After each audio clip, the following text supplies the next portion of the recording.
The following announcement has been paid for by the WZWA Network.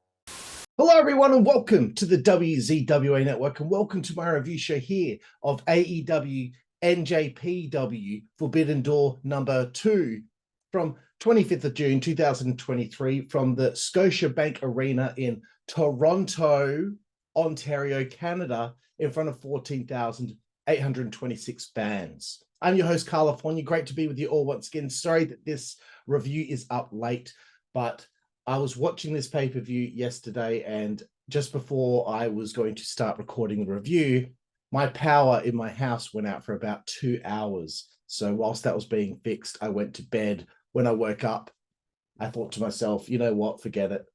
I'll just do this tomorrow during the day. But anyway, let's crack on with this. We get the open of the show, right? First thing that annoys me, okay? Why don't they throw the Ring of Honor logo, the Ring of Honor logo on there as well? Make it seem bigger. Like now there's 3 companies a part of this thing for the second Forbidden Door. Ring of Honor, as far as I'm concerned, they're just using 3 letters for another show that could have just been AEW Dark. I'm just being perfectly honest there. It feels like Ring of Honor is not a separate entity to AEW. Ring of Honor guys are still on AEW television. I don't know why people would spend their hard-earned money on that Ring of Honor streaming service to watch Ring of Honor TV when essentially the rosters are the exact same. Maybe there's a couple of people here and there that don't appear in AEW, but let's be honest, it's not really a separate entity at this point still. So I just for me, I think it would have been cool to have ROH on this show as well. Represented anyway. There's people coming out with the title belts. So anyway, we got Renee Paquette and RJ City for 0 Hour. I don't like them holding onto paper whilst they're on the microphone talking. It comes across unprofessional. They should be professional enough and experienced enough at this point to not need to look at pieces of paper whilst they're talking to the camera in the ring.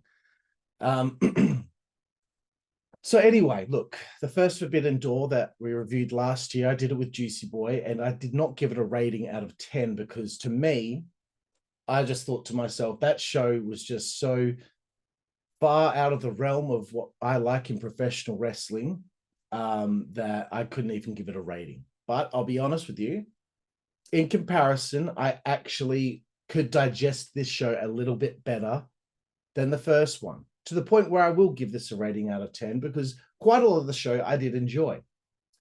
But to start things off, we have the big drag through of the 0 Hour pre-show.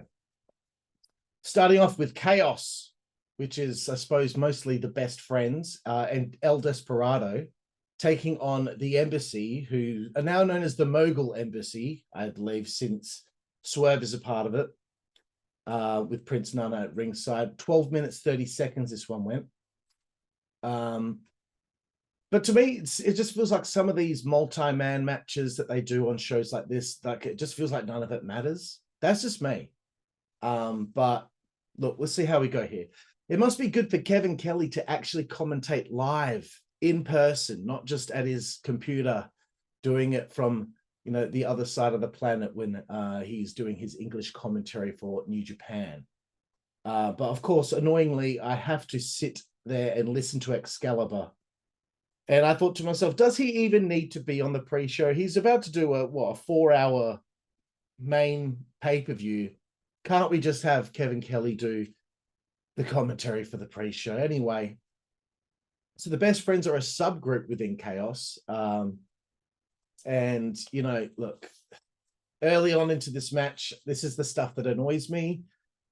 There's a spot that forces a spot of dives.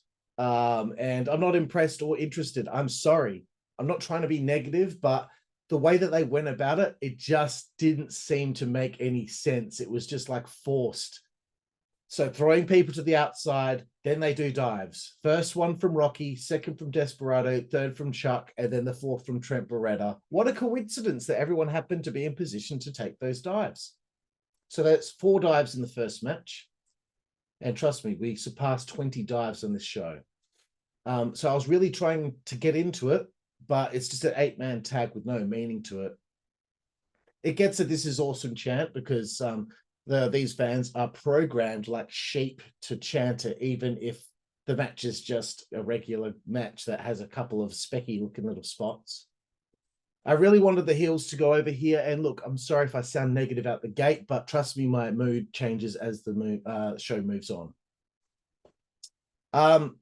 Again, I think it's Rocky Romero doing a whipping someone off the ropes by just gently whipping them from holding them behind the head. I hate that. It's become a thing these days. Just grab his arm and whip him properly.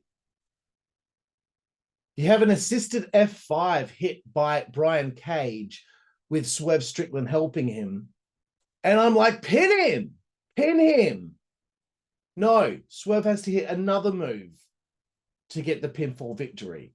You had your finish right there. It was the perfect time. You got to get your shit in, don't you? So first match was what it was. It wasn't bad, but it wasn't that great either.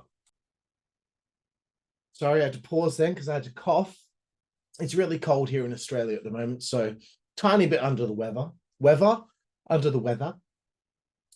But again, Swerve, one of those guys. He's very talented, obviously very athletic, but some of these guys, they always have to do one more extra thing after you've got to your perfect culmination of a match. It's a thing that's a pet peeve of mine. Anyway, let's move forward. If you really want to make this a forbidden door, mix this with Impact Wrestling, MLW, NWA, get everyone involved, CMLL, whatever. I don't know why it's forbidden door, and I'll get into that a little bit later. Next matchup, Owen Hart tournament match for the ladies here. Billie Starkz finds her way into the tournament. She takes on Ring of Honor Women's Champion Athena. Match goes 7 minutes, 50 seconds. Gee, I wonder who's going to win. Find out Billie Starkz is 18, and I'm like, fuck, she's already wrestling on a pay-per-view at 18. And I'm 36 years old here in Australia complaining about it. I'm not complaining. Good on her. But it's funny how opportunities come people's way because they happen to live in a certain area of the world. So to be sorry, I really think Athena is incredibly overrated, and I've never really seen a match that blew me away of hers. And her having a 47 match winning streak to me just sounds fucking ridiculous. This was choreographed, this was slow, and this didn't need to go 7 minutes.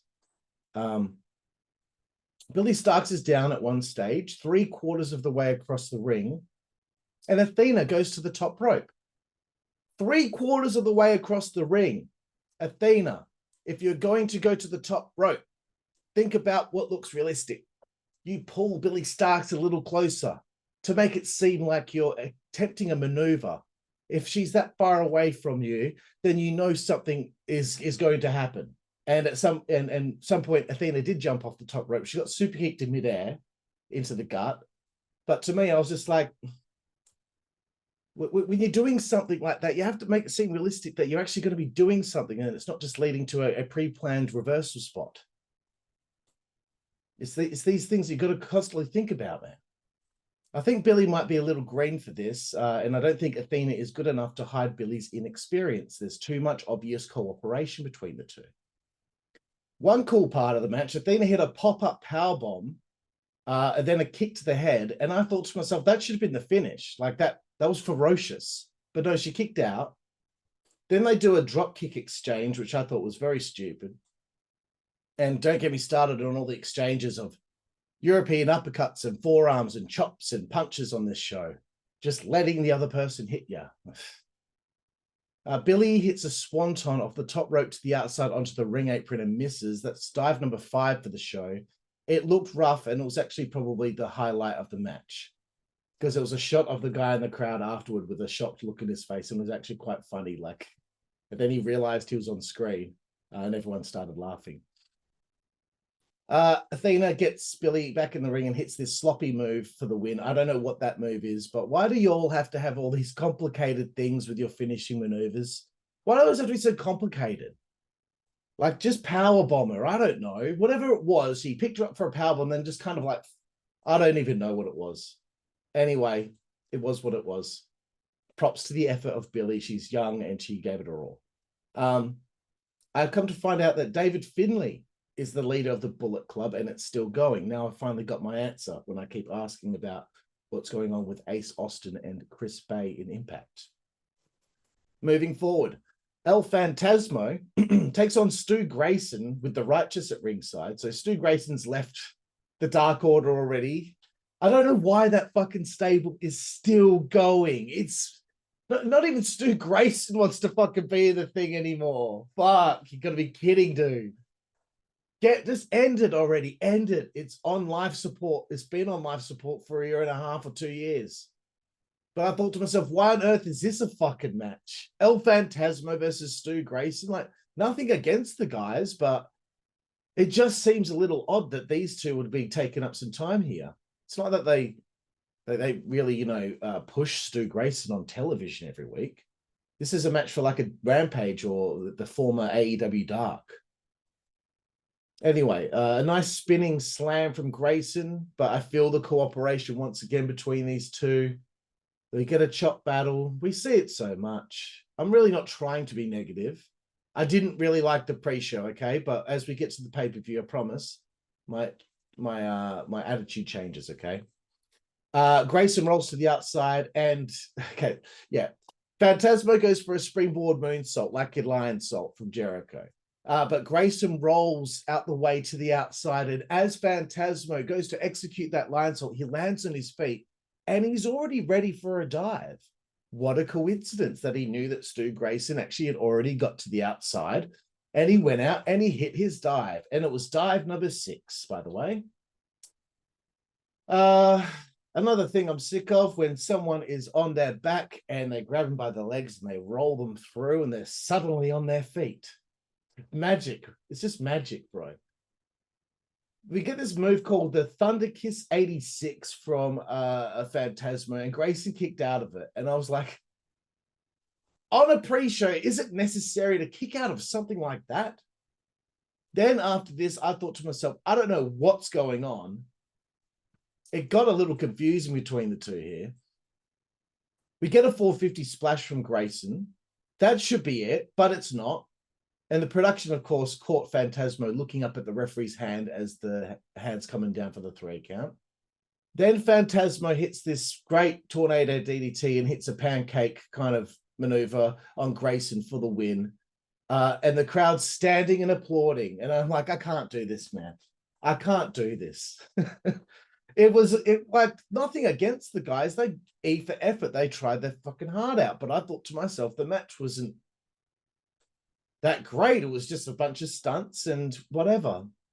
Anyway, let's move forward. United Empire take on, oh man, this isn't gonna go well. Los Ingobernables de Japon. Sorry, I can't. I'm just not good at it. 7 minutes, 30 seconds. Another fucking multi-man match. I think this was a 6-man. I do like Jeff Cobb. I think he's very good. Excalibur, once again, going on about Cobb and Shingo Takagi wrestling in PWG. It's shit like that. Like, who gives a shit? Oh, great tidbit, you fucking nerd. Like, so often through this show, he's always trying to, like, push his little, like, oh, PWG, PW. No one cares. No one cares. Some people probably care, but I don't. One of the, I don't remember the guy's name. One of the Japanese guys. He made tag team partners from the other team, Hurricane Rana, one another. I think he picked one up for a backdrop, put him on the guy's shoulders, and then like pushed them through. And I'm like, that's fucking hot garbage. That's hot fucking garbage. You know, why would you have somebody in a power bomb and make it harder for yourself and try and turn it into a belly to belly? That's what Jeff Cobb, who I said I like, he did that. He had him for a power bomb, then he dropped him, and then he hit a belly to belly. And it's just like, it's just doing it for the sake of it. And I know it's impressive, but fuck, man, why would you do it? I've seen Jeff Cobb hit a power bomb. It's fucking fantastic. Just power bomb him. All these big moves on Takagi, and of course the pin is broken up. We get dive number 7 and dive number 8. I don't know who did dive number 8. He nearly killed himself on it, though. Takagi hits his move, made in Japan, which is a very cool move, and he got the pinfall. So a nice finish there. So then we get to the pay-per-view and I see that it's 4 hours long. Here's the question of the day. How is the door forbidden? How is this forbidden? So these Japanese guys appear on AEW every now and then. There's a working relationship between the two companies. WCW did Starcade with New Japan once upon a time. This isn't a forbidden door. I'll tell you what a forbidden door will be later on, okay? I'm going to have to pause it and write some extra notes and tell you what I would do for a forbidden door pay-per-view right at the end of this review. And of course, there's no option to not listen to Excalibur the whole show, despite the fact I have the NJPW world version of this pay-per-view. Damn it. Here we go, starting off the show with the AEW World Heavyweight Championship on the line. MJF, Maxwell Jacob Friedman, defending against Hiroshi Tanahashi in a match that goes 15 minutes, 30 seconds. Again, this is the stuff that bothers me. Why bother having title matches on a show like this? You're just giving away the results of the matches ahead of time. I know a lot of those fans don't give a shit that they know MJF is walking away the winner here. They don't care if it's a foregone conclusion. They just want to see a good wrestling match where they both kick out of everything. And then at the end, we get our little standing ovation and fight forever and all the chants and everything. And you get to have your little love in and look at how great our favorite style of wrestling is. At the end of the day, it's like watching a movie and knowing the outcome of the movie ahead of time. I am less likely to be inclined to be invested. That's just me. If I already know the result going in. Why have title matches? At least if you don't make it a title match, there's a little bit of mystery in the air. And I wish some fans out there could think about that and be like, oh, you know what? I might have actually enjoyed that match a bit more because I wouldn't have known who was going to win ahead of time. But then again, maybe some fans are so deluded that they might think that Tanahashi has a chance of winning the belt here. Haven't even got to the match yet. But this was a great match. I was actually interested in watching this because I wanted to see how MJF would go here working with a guy like Tanahashi. It's a bit different, right? I'm a fan of Tanahashi. I think he's a charismatic showman. And to be honest with you, I've got notes about this later. The old boy Japanese guys fucking owned it on this show. Props to MJF. He's worked well on his physique. We get a coward chant, which Tanahashi started. And MJF, I just think he's a great heel, man. He knows it. We all know it. Notice how the simple things MJF does is a lot more meaningful than the stupid shit we've already seen on that fucking 0 hour. Pulling Hiroshi into the turnbuckle when he's cowering behind the referee, pushes the referee out the way, pulls Tanahashi in. Simplest thing, but it was so effective. They call him a coward, the fans, and then they do a dueling chant of Tanahashi, MJF. Why are you doing that? Then when he signals to the crowd, he gets booed. And I'm like, you just chanted for him half and half, making it seem like the crowd are half and half. The dueling chant, you do realize the dueling chant actually came about because there were half a crowd once upon a time that were going for one person and half a crowd going for the other person, like Ultimate Warrior, Hulk Hogan, etc. Now you actually make it up and you pretend that half of you are going for one and half are going for the other. What is that? How did it evolve into that? Just a simple thing like a chant evolved into it not even being a real chant. It's crazy. It's crazy, bro. Come on, think about it. Think about it. You don't actually mean it. Simple heel work with the referee. He's holding onto the rope whilst he's got him in an abdominal stretch. Referee's counted to 4, and MJF yells at him, "What are you gonna do, dipshit, when you get to 5? What are you gonna do? What are you're gonna disqualify me and ruin the match?" See, I love that stuff. MJF, he ends up getting his hand kicked off by the ref, and he shows his ass again, which is great stuff. But I have to say, MJF opening the show here doesn't make him look like the important one as world champ. Surely the main event should be MJF versus Okada. That's just me. but that's okay. We can have a little dream match instead if you want. And I guess I get it. MJF said, I want to have my match up first so I could go home because this match means nothing to me. Don't fill my comments with shit. I don't care. Okay. They just say that stuff to make up for the fact that someone like me is going to say this later on. MJF with the knee injury stuff again. He hurts his knee, but then he hits a shoulder breaker on Tanahashi. Like, why would you do that when you just hurt that knee? Do it with the other knee, bro. That's okay. That's nitpicking, big time. We get a great spot with a poke to the eye, but it ends with him getting dragon screwed by Tanahashi, which is one of his patented maneuvers. Tanahashi goes for his frog splash. I can't remember what they call it, but he gets knees on it, which obviously hurts MJF's knee again. I enjoyed the match because it stayed in the ring and it has psychology. MJF grabs the title belt, gets it taken off him, gets a roll up from Tanahashi. Referee still handing the belt back to the timekeeper. Finally turns around for the count, 2 count. As all this goes on, MJF ends up fucking pushing Tanahashi into the referee or whatever it was. He pulls out the diamond ring, nails him. MJF retains. No shit. Good finish, but no shit. Coming up next, it's a match for the Owen Hart tournament. And doing this gave it away as well. Okay, if you just had this be Satoshi Kojima versus CM Punk, you might think, who knows? Kojima might walk away with this. Kojima's not beating Punk in the Owen Hart tournament when Punk is walking out wearing a shirt that looks like a Hart Foundation shirt with the CM FTR. CM Punk's not getting eliminated in the first round of this fucking tournament. So why do it? You give away the result ahead of time. 13 minutes, 40 seconds. Like, why not do Punk versus Jay White in the first round of the tournament? There you go. That perks me up a little bit. Oh, that'll be interesting. So here we go. So they're getting these matches out the way early. The MJF, the CM Punk, you got to get them all far away from Kenny and all that as possible. Because we got to focus on you know who. The fans were giving Phil a boo. And I'm like, what the fuck? I'm like, get fucked. You got to be kidding me. It felt like a Bret Hart thing. You know, Bret Hart was getting booed in the US and now Punk's getting booed in Canada. I don't know. So Punk throws his shirt into the crowd before the match really gets underway.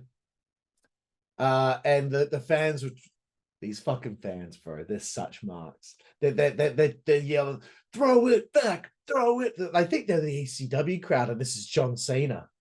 You're not welcome here, Punk.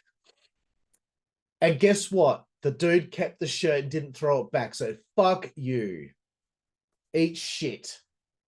Nice shine for Kojima to start the match. Really popped at him, popping his pecs, looking at the crowd and popping his pecs. That was funny. I like these old boy Japanese wrestlers. Punk follows up. He nails Kojima, and then he does the pec popping as well, and it gets monstrous heat. I hope he goes all in with the heel. I hope he does. But we'll see.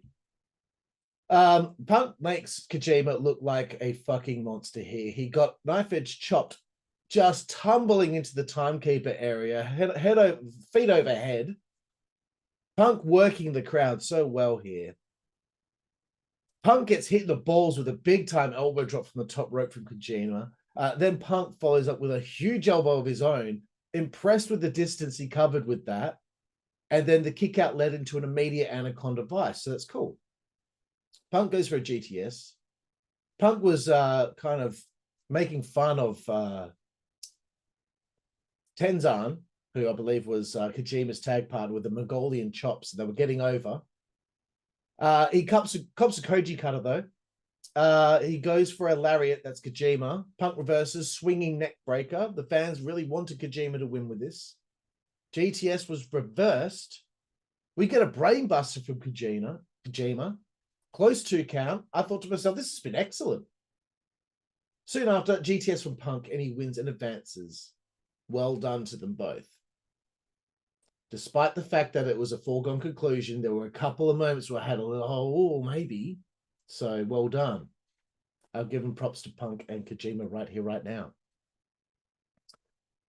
Coming up next. Oh, by the way, there were no dives in either of those matches. Coming up next, AEW International Championship.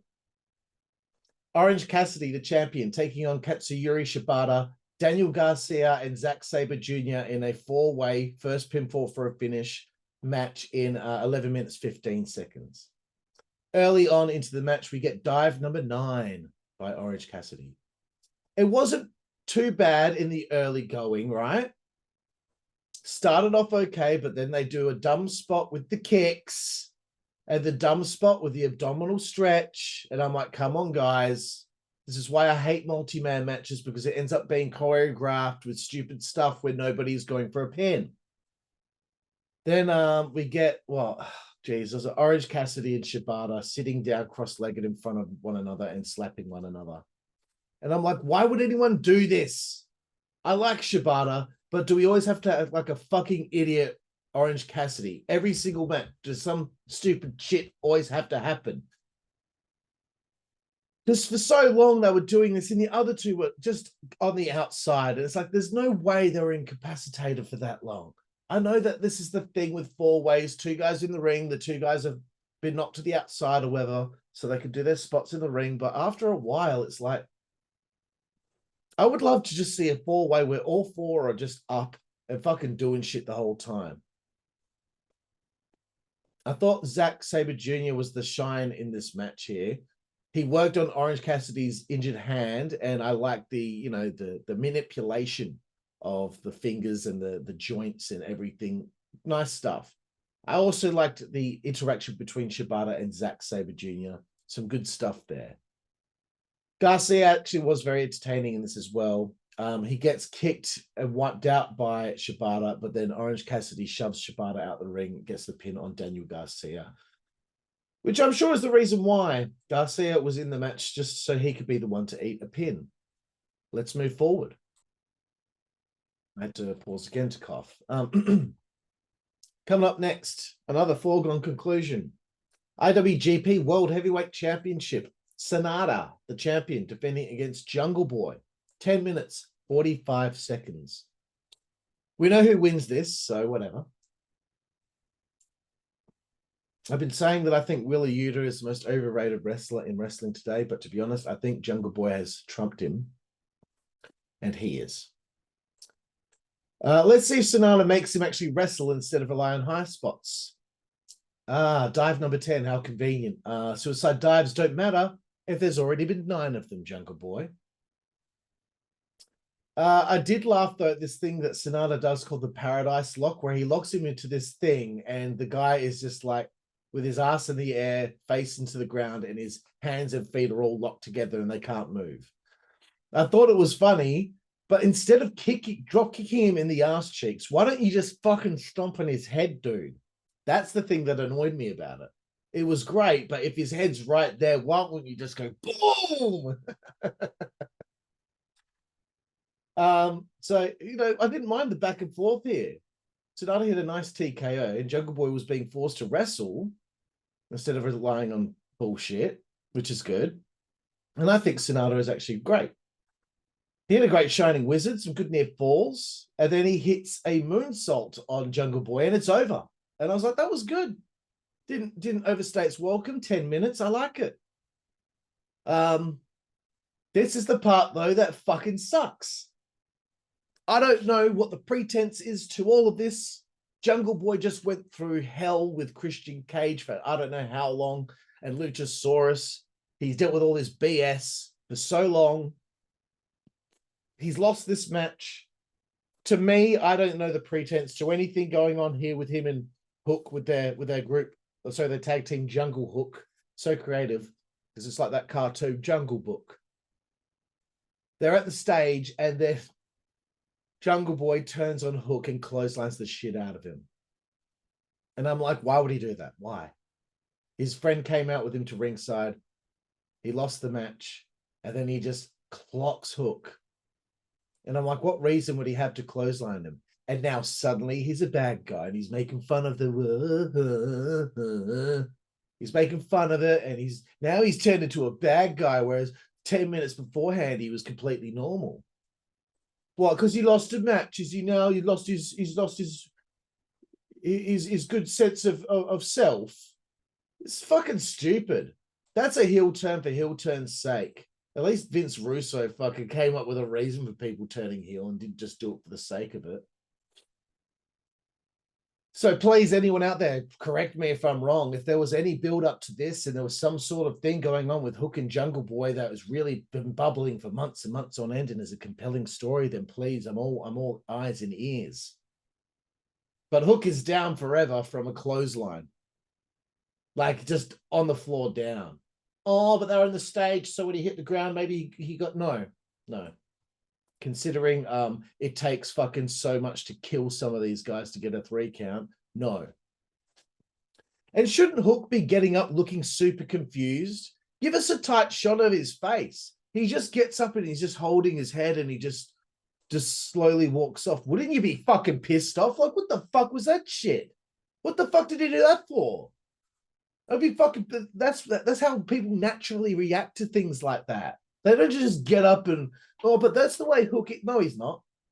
He's got to show some fire in his belly at some fucking point. His dad was more pissed off about the situation than him.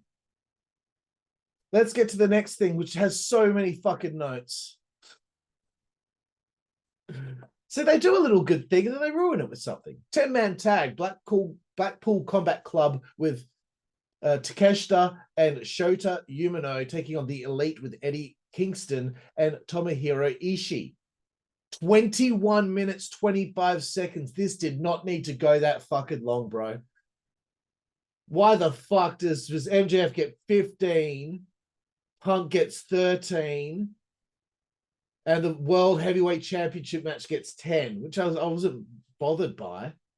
21-25. Of course, the VPs have to get a long stint out there.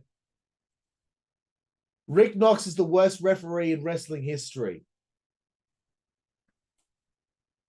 Let's move forward. No, okay, no, I do have more notes. But you know, there was things that happened in this, and I want to point this out.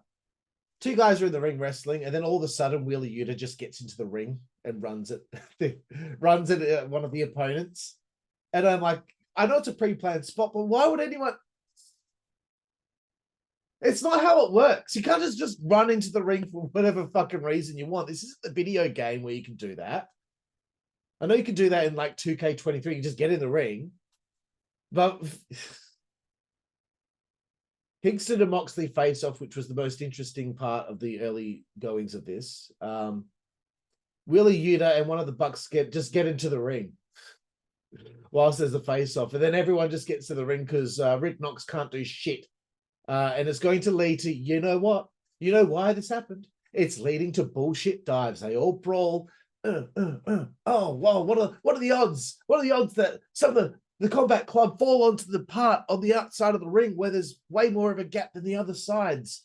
What are the odds that they all be standing there and we get dives number 11 and 12 from the Young Bucks, and then Hangman for 13, because of course Hangman has to hit his moonsault off the top rope to the outside in every pay-per-view match he has, instead of saving it for a special occasion.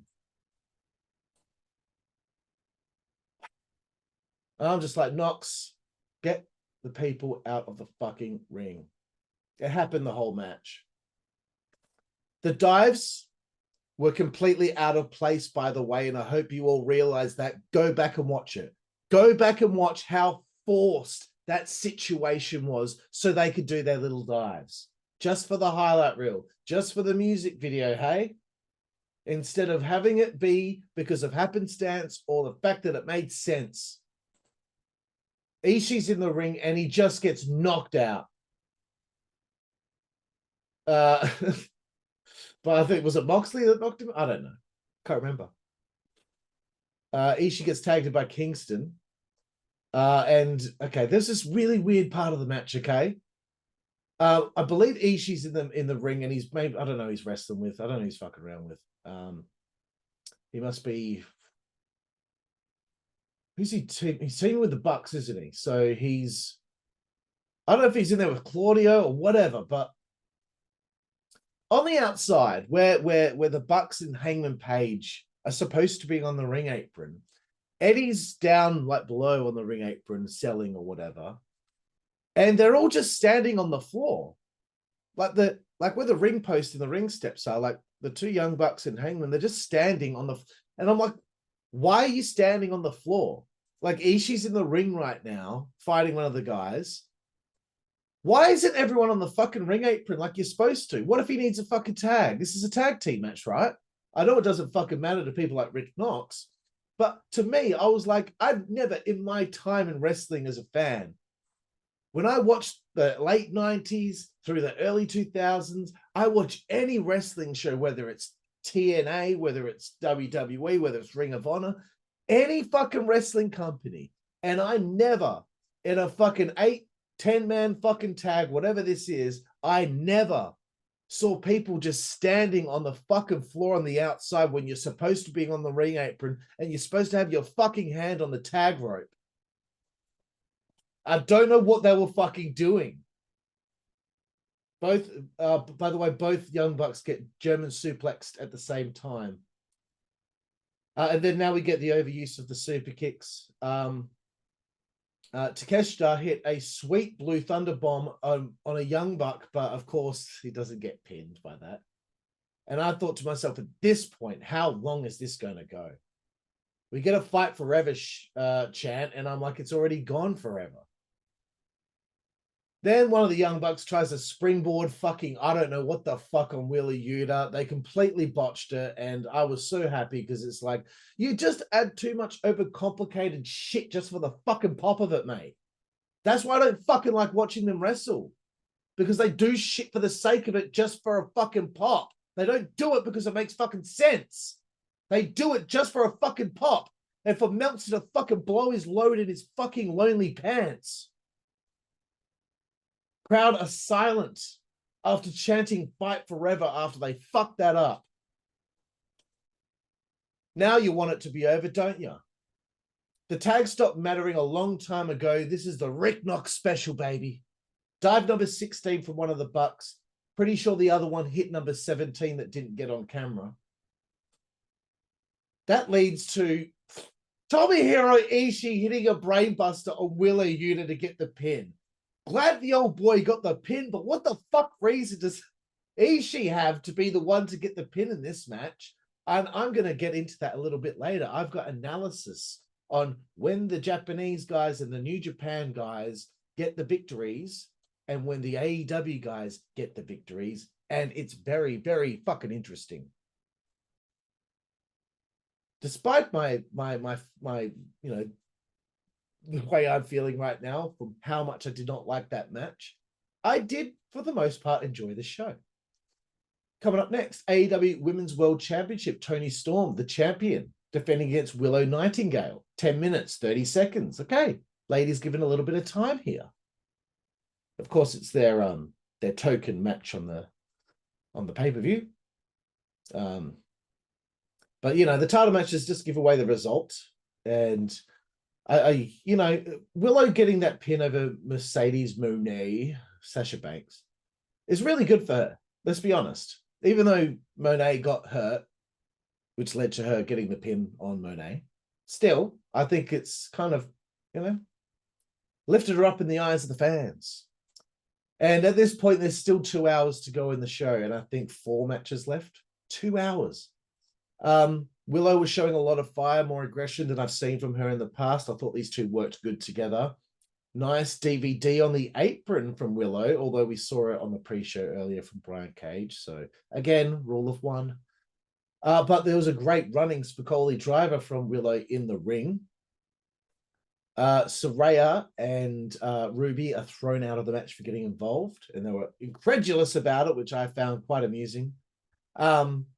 I thought to myself, imagine we got a title change here. Now, I'm not big on title changes for title change sake, but you could do a big rematch on TV in the next few weeks, and you could lead this to maybe a rubber match down the line as well, and have Toni win the belt back. I don't know. Look, we don't need a hot potato belts all the time, you know.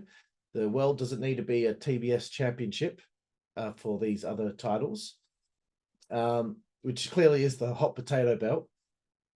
But anyway, look, it didn't matter. This was good. Willow hit, she missed the moonsault. Tony hit a hip attack, then a DDT for a 2 count. She was locked in an Indian deathlock, and to get out of it, she just bit Willow, and I thought that was very good. Willow hits the pounce on Tony, and Tony falls out of the ring. But Tony uses the referee as distraction to gouge the eyes and hit Storm Zero, and she retains as expected. And the next matchup here has probably more notes than the Young Bucks match. It's Kenny Omega, the IWGP United States champion, defending against Will Ospreay in a match that goes 39 minutes and 45 seconds.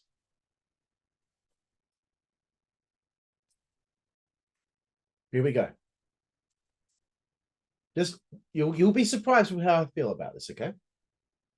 I really liked a lot of it, but then something happened that ruined it, okay? And if you're an AEW fan, I want you to listen to everything that I've got to say. And I want you to give me a rebuttal, okay? Okay. Early in the match, Omega's got the advantage. He's interrupted by Don Callis. And Callis runs away, and Omega's going after him. And then a security guard stands in front of Kenny Omega. And I'm like, the security guard stops Kenny from wanting to kill Don Callis. Like, the dude didn't look that scary. Like, every other time, people just wipe out security guards. Why is this guy any different? Anyway, I did not like that. But it led to dive number 18 for the show from Will Ospreay. At least that dive made sense, as opposed to some of the others that I'd seen out of the previous 17 dives in the show. There was an Oz cutter from the turnbuckle onto Omega on the ring apron. And I was like, no wonder Will's body is so fucked up. I don't know why y'all keep doing the stuff on the ring apron. It's fucked. It's real. There's no give. It's really fucked. I think you'll need to cut that shit out. But that's okay. Look, I'm not complaining about that at that point. One of my favorite things that happened in this match was when Will was just caving Omega's skull into the announce table so fucking hard. It was serious. It looked fucking very, very fucking confronting. Then he puts the cover of the announce table on a 45-degree angle against the ring, and he gets his fucking head smashed into the cover of it again, and it just looked really violent. Another thing I liked, Will gets Omega in the ring. Omega's fucked up now. Will had a bit of blood of Omega's on his arm, and he licked it, and I was like, that's fucking rank, dude, but you look like a fucking sicko. See, I like that, right? He hit a V trigger, which was very snug on Kenny, who was all kinds of fucked up at this point. Will grabbed the Canadian flag, and he's rubbing it between his legs and his crotch, and he picked his nose with it. And then he was just fucking around with it, and he got fucking massively clotheslined whilst he was holding onto it. And I thought that was fucking hilarious. And I thought it was a very good spot that got a little pop there. Okay. Now Kenny's back in control, and now Kenny starts smashing Will's head into the steel stairs. And I was like, okay, I like that tit for tat. I like the fact that now Kenny's done the same thing to him. There's a story being told there a little bit. What that story is, I don't know. I know it's following something from the first match. But clearly these two want to fucking cave each other's heads in. Kenny puts the stairs on its side and then gets Will Ospreay on top of the stairs, and it's a DDT on top of the steel stairs, which is a fantastic visual and definitely something that looks impressive. Even though I'm like, were they outside the ring longer than 20 seconds? I don't know. It seems like the referee doesn't really give a shit in these instances because people have spots to do. But because Referee starts counting, but then they'll go to the outside to try and get it back in the ring. And then when they get back in the ring, they start the count from 1 again. Anyway, Will eventually manages to get the advantage once more and locks in some submissions onto Kenny, a sharpshooter, and then a crippler crossface. Kenny is all weak, and this is one of my favorite spots of the match. Kenny was so weak, he was chopping Will and punching him square in the face, and he was so weak that there was just like it was like a kitten was hitting Will, and it made sense. It made sense from all the blood loss, from the exertion of being put in those submission holds for so long, and then they'll ruin it later on. So now he's fucked, right? And you would think now Will Ospreay would try to win the match. So what he does is he leaves Kenny Omega in the middle of the ring to run away and spring back into him for that cutter. I know it's one of his moves, the Oz cutter, but I don't think you've got him right there. Just like finish him in Mortal Kombat. It's just like that. So just fucking hit something else. You don't need to run away. That's just me. I don't like when people run away from people who are standing in the middle of the ring. Of course, he gets kneed in the back from Kenny. Then we get 2 Snapdragons and a Poison Rana. Unfortunately, we've already seen 2 Poison Ranas earlier in the show.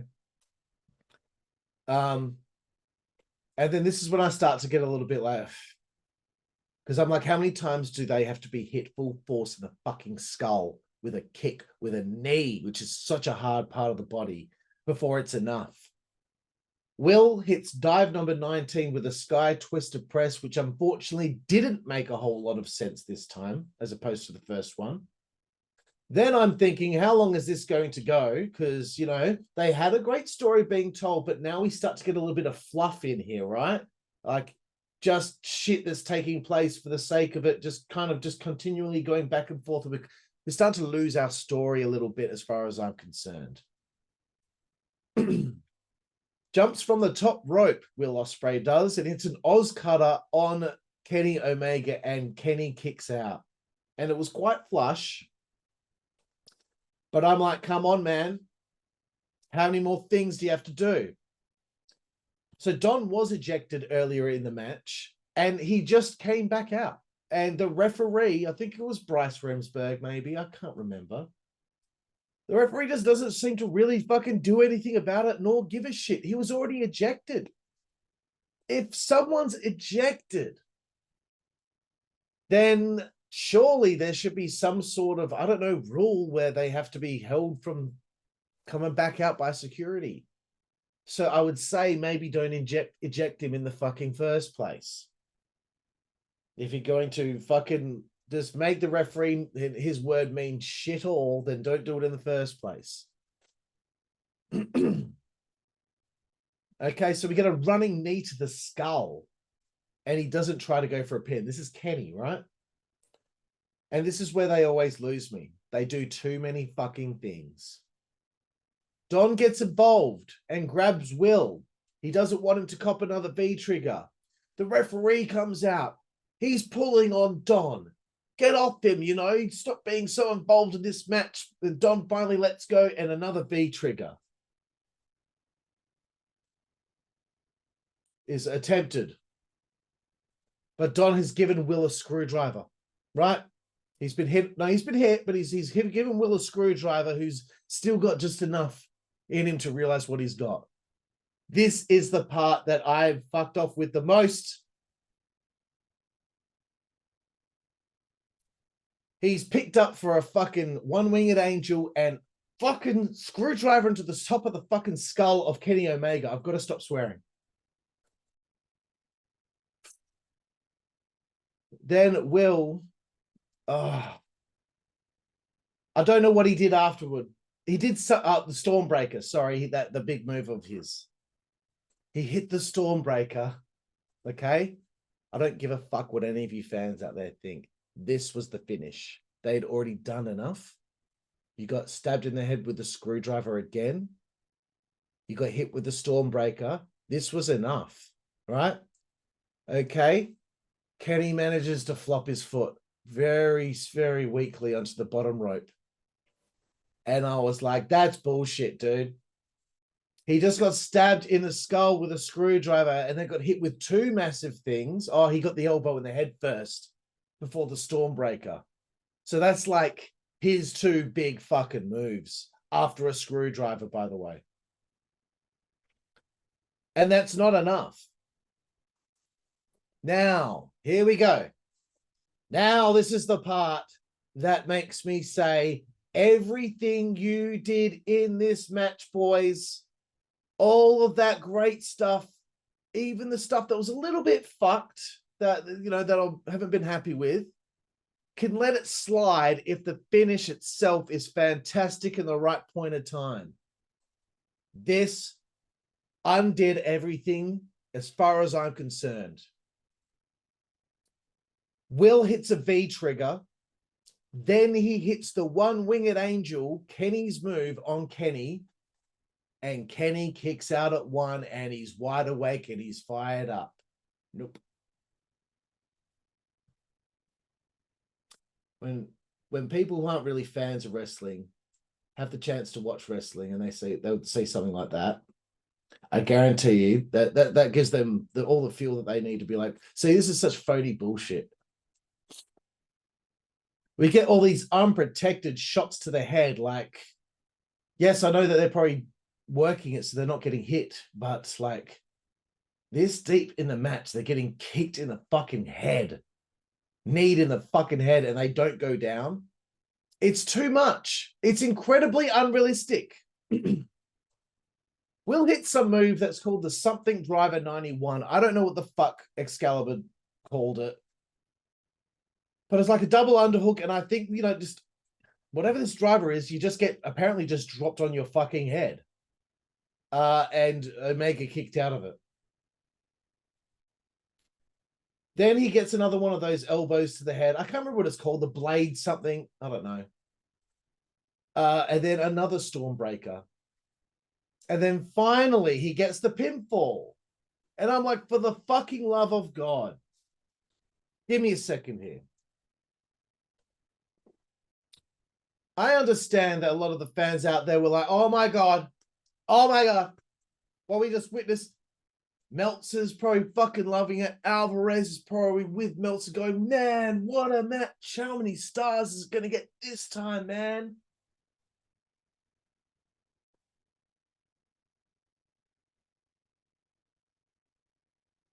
It's too much. And it makes me think, who the fuck do you guys think you are? Who do you fucking think you are that you're so fucking special that you can kick out of all of that shit?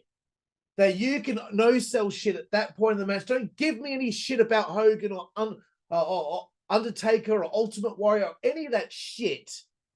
Never did those guys have matches where they were fucking kneed, full force in the fucking head, stabbed in the head with a screwdriver, over and over again, hit with all this fucking shit, still kicking out. Never in the history of wrestling have I seen people kick out of so much fucking shit over and over and over again. I've seen a lot of Japanese wrestling. I know that they do a lot of shit where they kick out of stuff. I know Mike Awesome and Masato Tanaka at One Night Stand, they kept kicking out of shit as well. I get that. But in the context of what this match was and what the story was to be told, you got away from what the story was and you just started doing unrealistic bullshit, and you started doing stuff that just took away what fucking makes a wrestling match mean something. That takes away the realism. When a fan like myself watches this and is impressed with most of the match, and then you do some bullshit like that, and it makes me think again, who do you think you are that you're so special that you can kick out of everything under the fucking sun? And it takes a fucking army and a fucking, I don't even know how else to fucking explain this. Like, it takes all of that and still you kick out. It's just too much, man. It's over the top. It's like, where do you go from there? Coming up next, Minoru Suzuki, Chris Jericho, Sammy Guevara, six-man tag against Sting, Darby Allin, and Tetsuya Naito. 15 minutes, 10 seconds. The old boys from Japan, I'm telling you, they put on the best performances on this show. Sammy preemptively sells a kick to the guts that didn't even touch him right at the beginning of the match. You can see it. I think it was Naito going for a kick to Sammy's gut, and he preemptively sold it. Sammy was trying to be funny, but Naito was funny with those poses on the ground. And I kept looking at Sammy Guevara, and I'm like, you got the body of a teenage girl. Like, how does anyone take him seriously as a fighter? Like, think about what MJF has done to transform his body, Sammy. You know, I know maybe you need it so you can do your little acrobatics, but at this point, I'm sick of the forearms. They're allowed to be hit because everyone's a badass. So Darby's doing it with Suzuki, and then we're doing chops. Finally, we get that shit out the way, and we bring in Sting. So Sting and Suzuki was an interesting sight, but then Jericho wants in. As we're about to get Jericho and Sting gets attacked. Everyone powders to the outside. Sting and Jericho have a back and forth in the ring. Sting locks in a death lock after Jericho misses a very comical Stinger splash.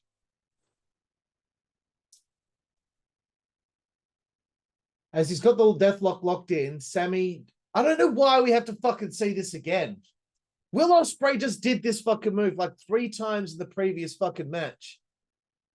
Sammy Guevara does the fucking Oz cutter, whatever he calls it though, from the top rope to Sting, who's got the Scorpion Deathlock on Jericho, and just fucking lands on Sting's head.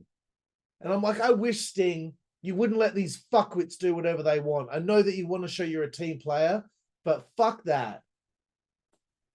I fucking hate it. So we get to the point we're going to let Darby and Sammy just get their stupid shit over and done with so we can get to the real shit. We get to Naito and Jericho, which was some good stuff between the two.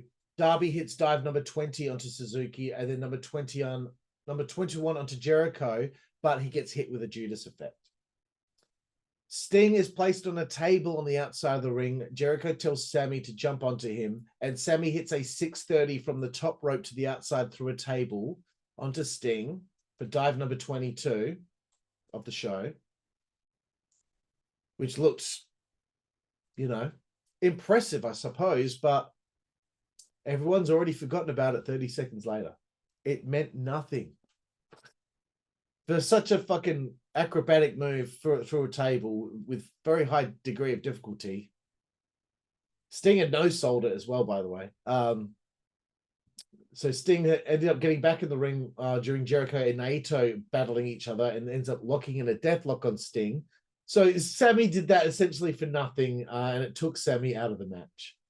And the finish was a little anticlimactic. Naito pins fucking Suzuki with a roll-up thingy-majig. And this is how they give the Japanese guys some wins back, because, you know, I'll get into that later. I can't wait for this to be over. I just wrote too many notes, I think. Let's get to the main event of the evening, the dream match here between American Dragon Bryan Danielson and Kazuchika Okada. 27 minutes, 40 seconds. And I'm like, at least this time they're putting Okada in something important, the main event. They're going to hype him up to be the best, you know, that there is going today, Meltzer, etc. Give him the main event instead of being, you know, a throwaway 4-way match at the previous one. So here we go. Another long match coming our way. Good technical stuff early on. I think Okada should win this because Moxley beat Tanahashi last time. And Tanahashi lost earlier. And Kojima lost earlier. Clean. And we'll get to it. We'll get to it. So the match actually had been pretty good in the early going here. I like the part where Okada went over the barricade, diving onto Bryan Danielson. And it made me think to myself, you know what? I think Okada's pretty cool. Good back and forth. More uppercut exchanges, though. One thing I'm going to give Okada credit for, his drop kicks are fantastic. And they seem to be so well executed that like they really do have an effect, as opposed to being like a transitional move. Dive number 23 attempted, but no avail. It was reversed through the ropes. We eventually get a tombstone on the ramp by Okada. Liked the fact that he did take those 2 steps backward to make sure he actually was on the ramp. But the referee was not counting them out again. So, again, we're not worrying about rules. But that's nitpicking. We get the big elbow from the top rope on Danielson. Doesn't go for a pin, which is the point of a wrestling match, but I believe Danielson broke his arm during that. I was told by somebody. So I guess they had to check on him, and Danielson did this part where he was convulsing, like he was had hurt his neck real bad on one of those moves that Okada hit earlier, which was all done to bait Okada in. And I thought, well done. You actually made me think you were hurt badly for a second there, Brian. But I think it put the crowd into a slight hush because I actually thought, like, oh no, have we gone too far and made these guys go too far? We've just seen someone's career end. He's never going to hold his children again. Okada should have won with the Rainmaker. Danielson wins, bro. Look, I didn't write much more notes after that because I was looking at Danielson's arm and I'm like, something's not right here. Is the arm fucked because he's like fucking had a stinger or something? I don't know. If I was the New Japan boss, I'm rethinking this whole Forbidden Door thing. I understand that AEW probably footing the bill here, whatever. Whilst exposure to the audience is cool, when most of your homegrown top stars are putting over the AEW contingent, and the only Japanese workers getting pinfall victories are Ishii pinning Yuta, Naito in the 6-man tag, Sanada beating Jungle Boy, which is, they just fed Jungle Boy to him because, you know, oh no, this is a big deal. Jungle Boy losing is a big deal. And Phantasmo beating Stu Grayson on the pre-show. You have big names like Kojima, Tanahashi doing the job again. Okada losing to the man with one arm. Probably because Tony thinks that that's a fair trade-off for Omega losing to Ospreay after being essentially shot with a fucking bazooka. Think about the first one, everybody. The only proper New Japan guys that got a win on that show was Jay White and Will Ospreay, and Will Ospreay was against Orange Cassidy, and White pinned Adam Cole. Takagi pinned Phantasmo, not a young buck, and in the 6-man tag, in the 6-man tag with Darby and Sting. This all just serves AEW. This serves AEW. You give them a few wins here and there to make them feel good about themselves, but really, the wins on the AEW side of things just make AEW look here in New Japan here. So I don't know, man. I don't know, but look, I didn't mind the show. Okay, I'll be honest with you, I didn't mind the show.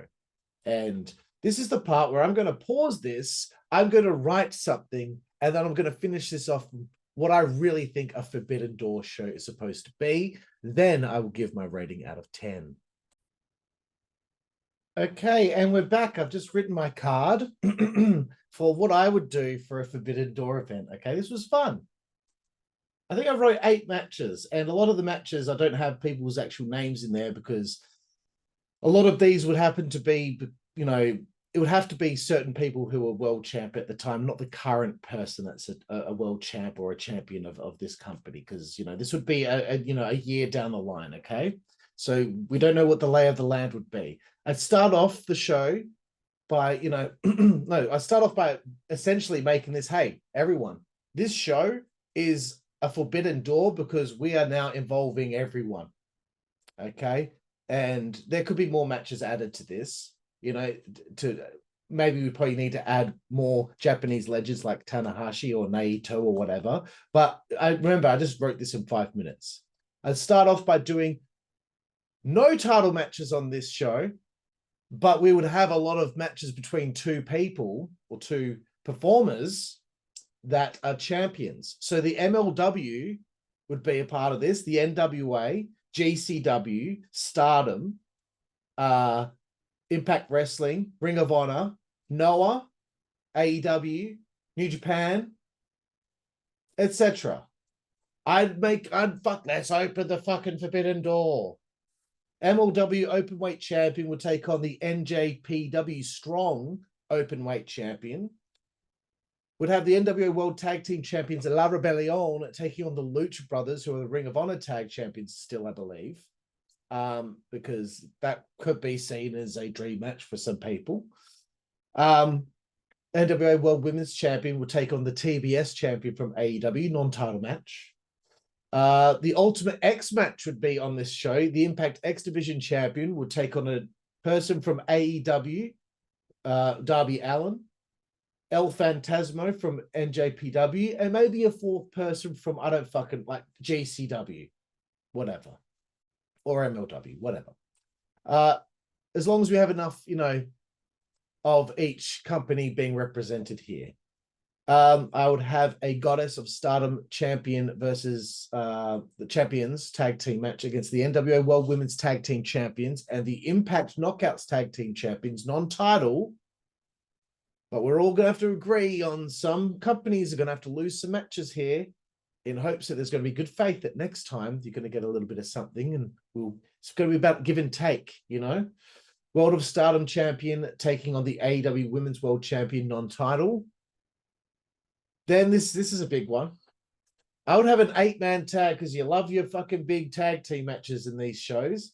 I would have the AEW World Champ team with the Noah World Champ, the GCW World Champ, and the Ring of Honor World Champ to take on the New Japan or IWGP World Champ, MLW, NWA, as long as it wasn't Tyrus, and the Impact World Champion in an 8-man tag. Not elimination. Someone's going to have to cop a pin. And it could lead to something interesting. You never know. Then I would do, this is dumb, but an exploding barbed wire death match with Atsushi Onita. Yes, I know he's 65 years old, but I think he can still do it. He just did one a couple of years ago with Matt Tremont against John Moxley, okay? The guy that created it against the guy that was in the match that botched it the worst. And, Moxley stole Onita's theme song. So come on, there's a story already there. Onita wants to come in and fucking teach him a lesson before he's done in pro wrestling. And then if you really want a fucking forbidden door, you'd make the main event CM Punk and FTR against Kenny Omega and the Young Bucks. Let's open that fucking forbidden door and get the match that everyone fucking wants that we're probably never going to get, because one half of that equation is too much of a fucking pussy to talk to someone about it. There we have it, everyone. Okay, that's my card. That's my thoughts on this review here of AEW New Japan Forbidden Door 2023. To give this a rating out of 10, it was close to getting an 8, but then they just fucking killed it for me right near the end there. The pre-show also didn't help, but I was enjoying the show for most of it. So I'm giving it a 7.5 out of 10. Congratulations on my rating, even though none of y'all will give a shit. And I'm talking to AEW and New Japan. But I hope you all out there gave a shit. So if you gave a shit, then maybe you can check out our store on ProWrestlingTees.com. Thunder Mifflin, we've got 4 designs up there. We also got Patreon, $3 a month for extra stuff that's too hot for our YouTube. I'm done. I've had enough. I'm Karlifornia. This is the WZWA Network. Please like and subscribe. And we will see you down the road. Thank you. Network, that's the way we play. Good God Almighty. Network, that's the way we play. Get puppies. Network, that's the way we play. Get. The following announcement has been paid for by the WZWA Network.